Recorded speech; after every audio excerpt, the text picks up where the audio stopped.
Яндарбиев, как раз вот после Хасавюрта. Ты там все эти интервью делал? Да. А где еще?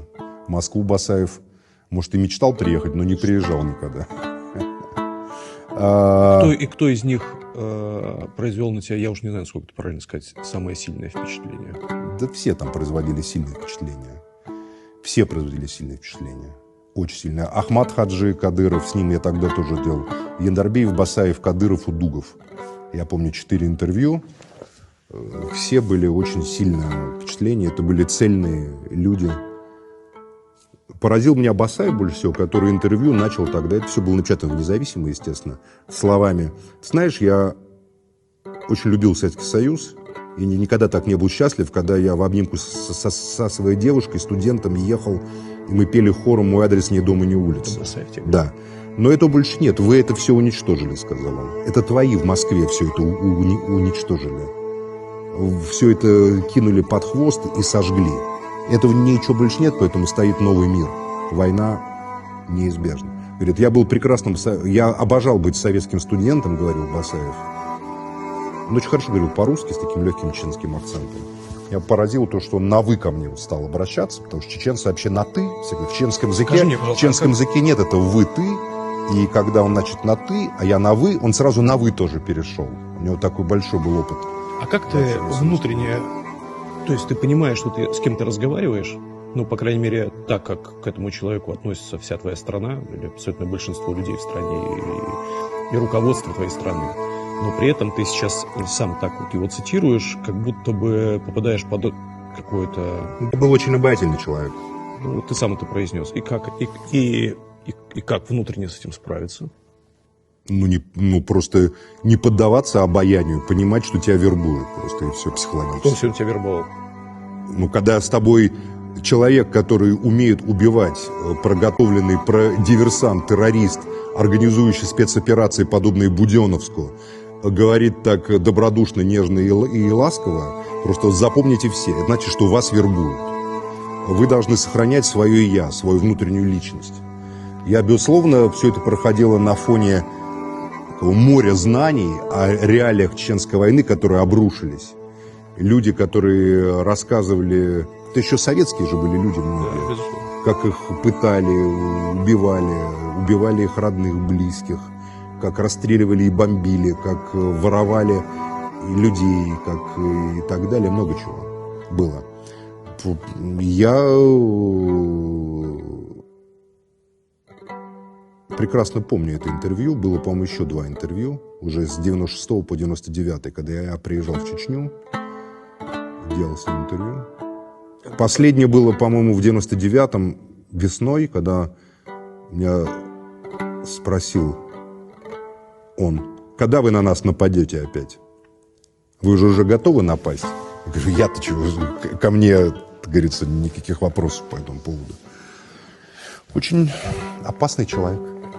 А где это интервью проходило? Первое в его офисе, от Минутки, там у него был штаб, недалеко от Минутки. А второе в его машине. Ехали от... Он говорит, у меня времени нету. Я говорю, мне надо интервью, у меня задание редакции. От Грозного там до Хасавюрта. Яндарбиев, что был за человек? Очень глубокий, интересный, содержательный человек, очень хорошо образованный, очень умный. Многие вещи, которые он говорил в разговоре и предсказывал, они сбылись. Он очень хорошо понимал природу власти, российской власти, вообще власти. Очень хорошо понимал менталитет спецслужб. И многое из того, что он говорил, потом сбылось. Какое впечатление на тебя старший Кадыров произвел? Как скала. Мощный такой, сильный человек. Могучий очень. А младший на тебя? Они были врагами.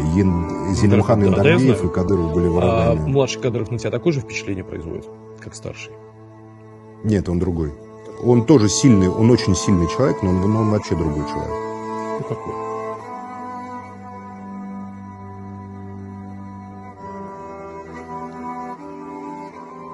Он человек, ведущий сложную игру на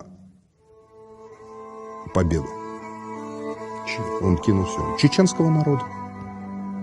Все исчезнет, а чеченцы останутся. Россия. Я думаю, Россия, мир.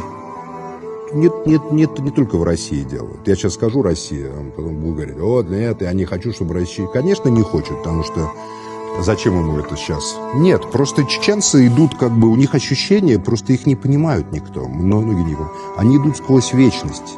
У них ощущение того, что они идут сквозь вечность. Я напомню, что академик Мар и его ученик Петровский-старший, не вот этот, который Эрмитаж возглавляет, а тот реально... Вот этот, который, Михаил Борисович.